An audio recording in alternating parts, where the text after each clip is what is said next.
Hi everyone. Today we'd like to talk about biomanufacturing on Mars, specifically through optimizing the bacterium Sporamusa ovata for solar-driven CO2 fixation on Mars. This video is brought to you by Rachel Blow, Anna Hardig, and Jinglin Luo. So the first question we need to address is Mars even habitable for plants, humans, and bacteria? It's on average 50 million miles farther from the sun compared to Earth, which means it has about a third the gravity strength as Earth, and its temperature is very, very cold. It averages around negative 81 degrees Fahrenheit or negative 63 degrees Celsius.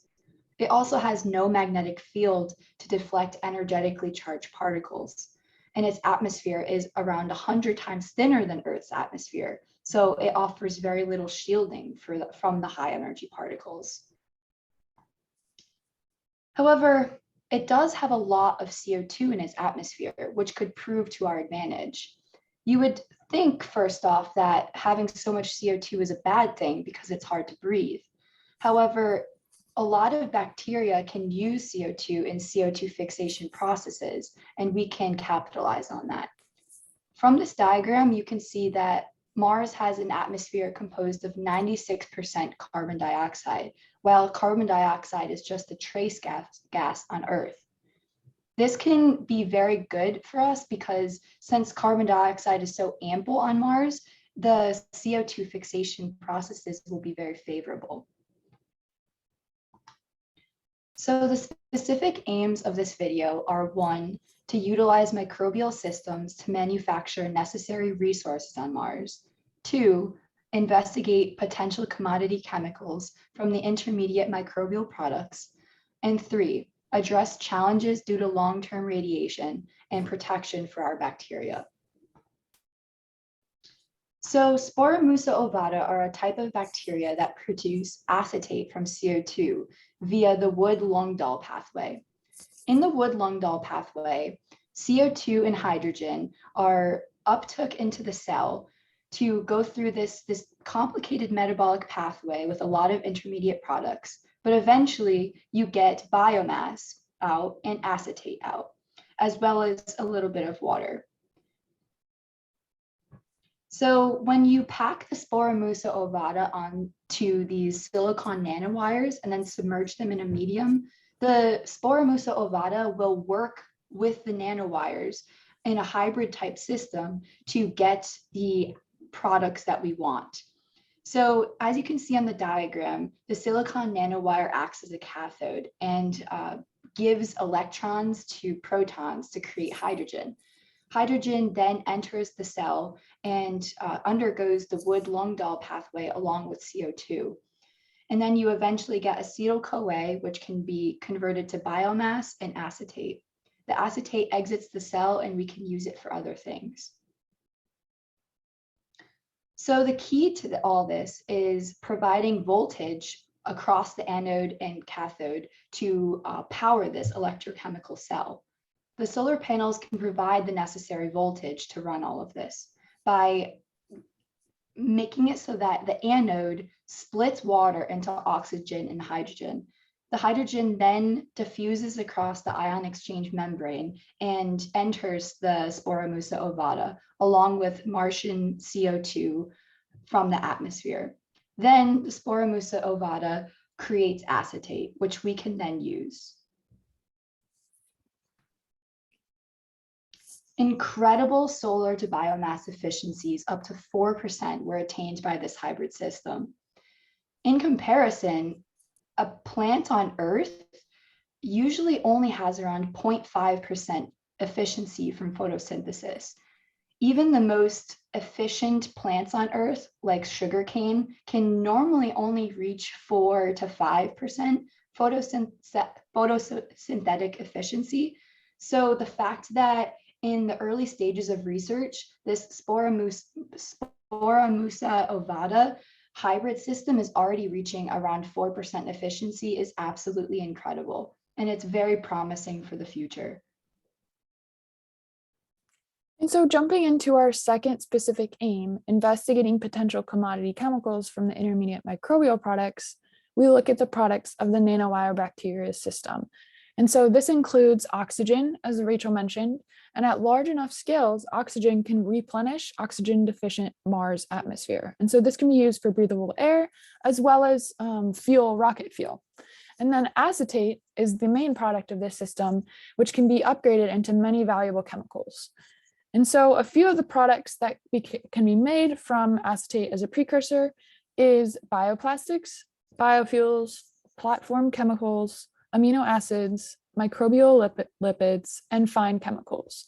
And some of the few chemicals or products that I want to highlight in reference to Mars would be biofuels. So isobutanol and isopropanol, which can be used to fuel rockets, as well as fuel any Mars rovers or anything that you would need on Mars. And then fine chemicals can be used for pharmaceuticals. And so those two resources would be really useful for inhabiting Mars from originally the production of acetate. And so acetate can not only be used for these products, but also used in microbial fermentation. And so in order to use acetate for microbial fermentation, there's a few benefits, including the fact that acetate is a non-reducing chemical. And so unlike glucose, which is typically a reducing chemical, it can undergo browning reactions, and this occurs when proteins and amino acids chemically react with carbohydrates of reducing sugars. And so when this occurs, you can get Maillard byproducts, which can be really harmful in your microbial fermentation.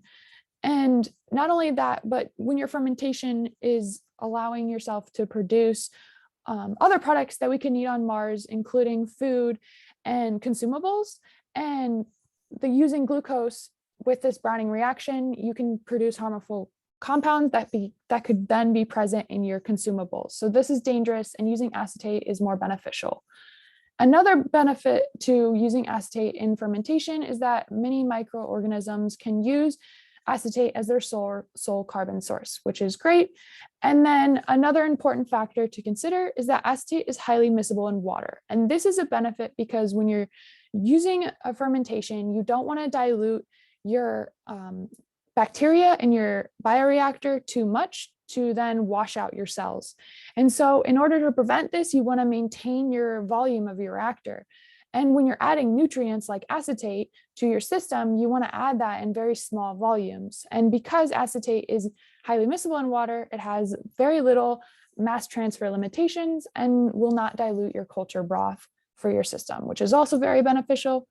And then another factor that's helpful is microbial acetate consumption is directly related to pH, which allows for us to control your system by measuring pH and then knowing how well your production of your product for fermentation is going. And so this is really important, of course, on Mars, because you want a lot of control systems to maintain how it's going on a very specific conditions of Mars.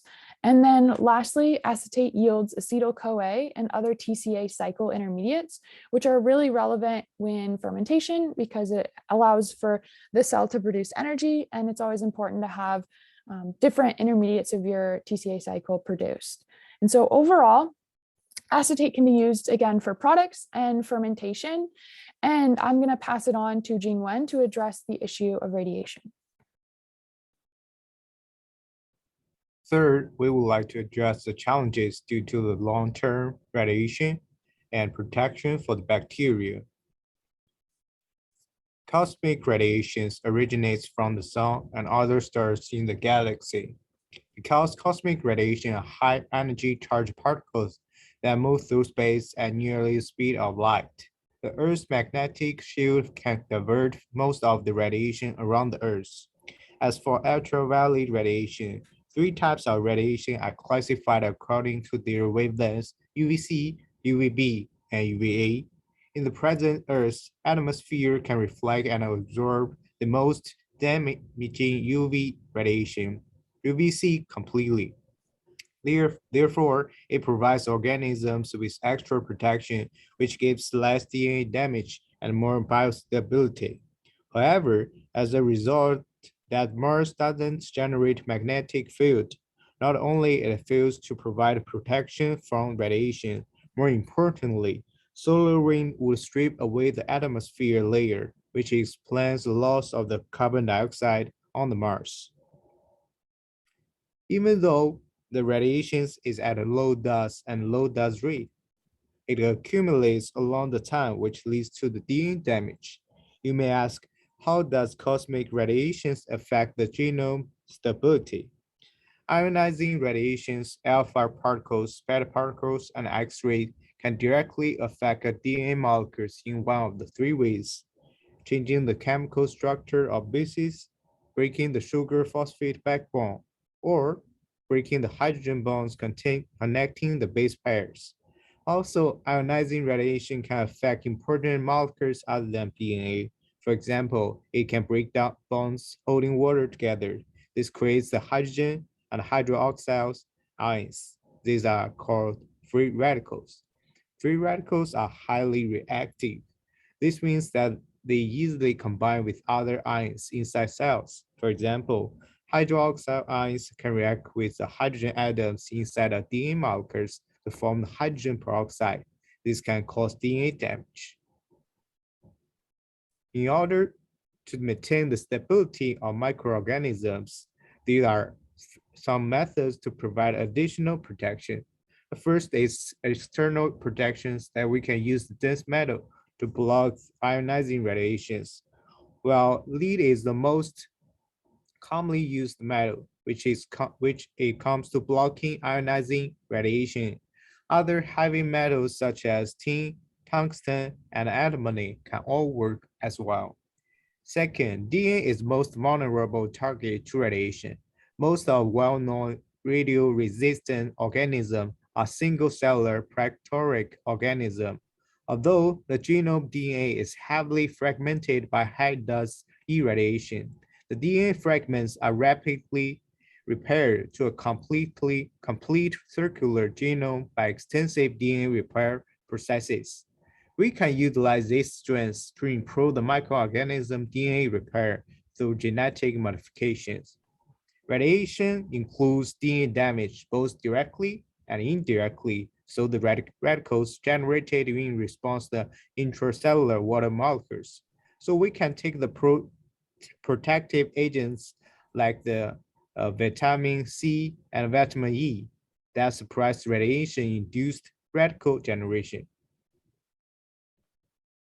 And so, summarizing our results as well as our future direction, we want to focus on how would the efficiency of acetate production affect our bacteria of interest in different conditions, such as Mars, sunlight versus Earth. As previously mentioned, Mars is further in orbit from Sun and will have much less sunlight available compared to Earth, whereas our acetate production efficiencies were measured on Earth. And so that's something that we definitely want to take into account. Other biomanufacturing methods could easily be, that are typically used for the production of acetate would also be of interest to research in the future, given that we mentioned some of the products that can be produced from acetate as well as fermentation, but we'd love to look into how some of those processes to produce pharmaceuticals or produce biofuel could be performed on Mars. And then lastly, we'd like to look into how dust storms on Mars could affect the bacterial growth of our system, as well as the electrical current used in the nanowires. Atmospheric dust in Mars has shown to lead to electrical phenomena that can create self-induced electricity. And so this will definitely have an effect on our nanowire system and should be accounted for when considering conditions on Mars. And so thank you so much for listening to our presentation. And I hope that you learned something about how we can apply biomethods to producing an environment that we can inhabit on Mars.